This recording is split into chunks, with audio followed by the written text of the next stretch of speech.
Hey guys, it's Sarah, and today we are making the copycat version of Disneyland's strawberry white chocolate cookies. So let's just get on with how we make it.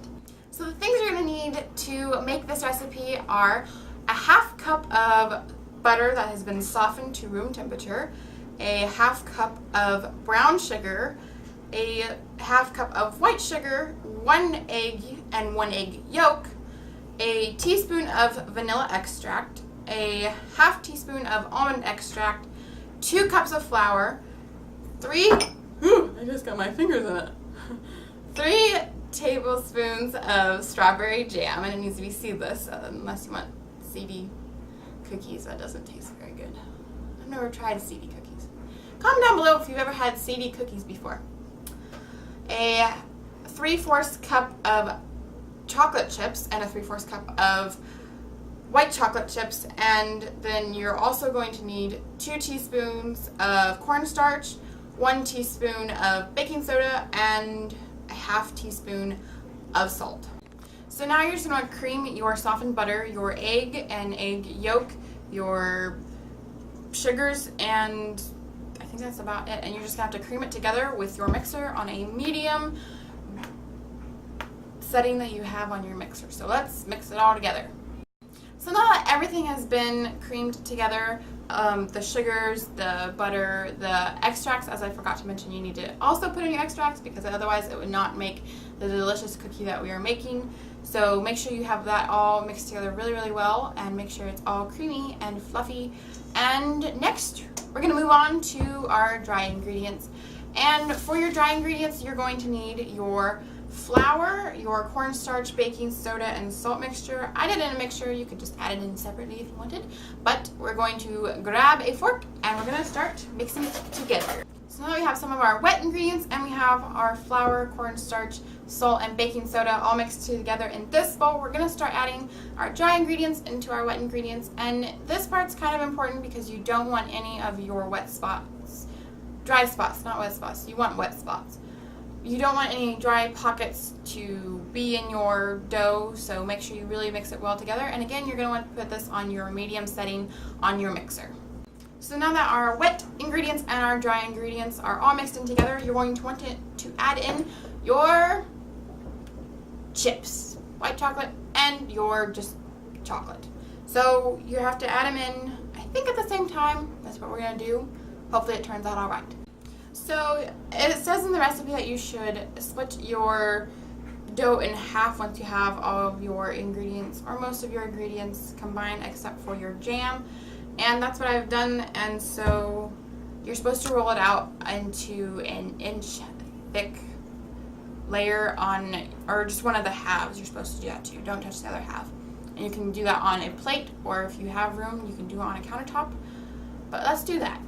So now that I have half of my dough onto a plate that is about 1 inch thick, it's not completely to the T 1 inch thick, but it is as close as we're going to get with my measuring skills. So for the next step that you're going to need your raspberry jam, and you're going to need about 1.5 tablespoons of it. And I'm just going to guess on this, honestly, and you're supposed to put little dollops all over your dough, and don't mix it in because then otherwise you'll have pink dough, unless you like pink dough, which then go ahead and try it. And if you do, comment a picture down below so I can see your pink dough cookies. So let's just put dollops all over our dough.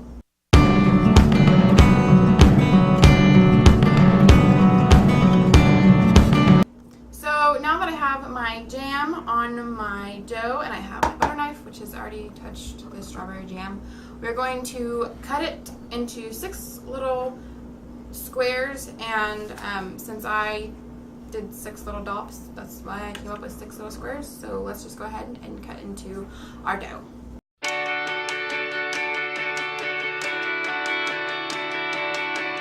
So once you have cut your cookie dough into sections, as many as you want them to be, you're going to just want to fold in your jam. Don't roll it, don't squish it.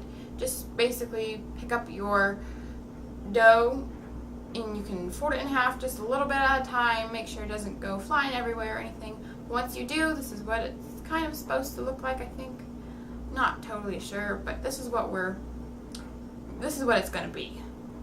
And so, yeah, let's just put it onto our cookie sheet that we have already put parchment paper on, and then you can put them into the oven. And don't forget, we do have another half to do, so make sure you save plenty of jam to do the other half.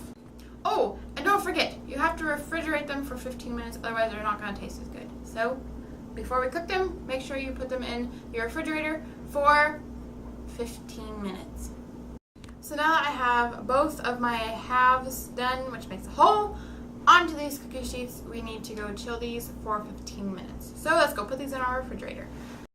So once the 15 minutes is up and you have pulled your cookies out, make sure you head on over to your oven and turn it to 350 degrees, and we're going to bake it for 11 to 12 minutes.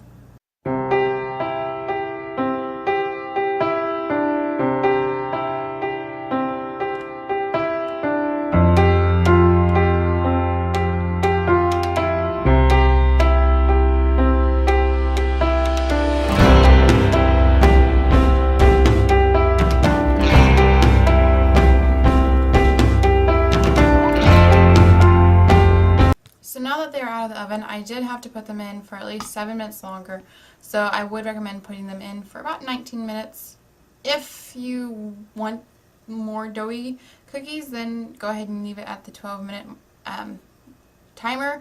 But if you want them to be more done, and mine are a little brown, so maybe put them in for about 17 minutes.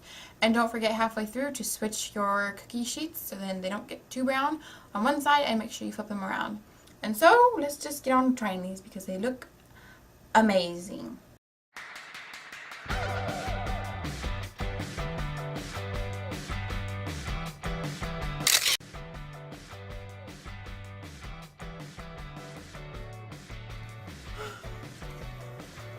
No, actually don't taste that bad. No, I did have to do a couple variations because I am a gluten-free person. I had to do gluten-free flour, so I'm sure they maybe taste a little bit different if you had regular flour. I didn't have any strawberry or raspberry jam, so I had to do strawberry. But I think that turned out pretty good. I would like it, yeah. I would give this recipe a big cookie up because it tastes really good. And that's all I have for you guys tonight. Thank you so much for watching. And don't forget to look down in the description box because I'll have all the ingredients and how much that you should have of them to make this recipe if you'd like to. And don't forget to give this video a big ol' thumbs up, and don't forget to click that subscribe button. And I'll see y'all on Wednesday.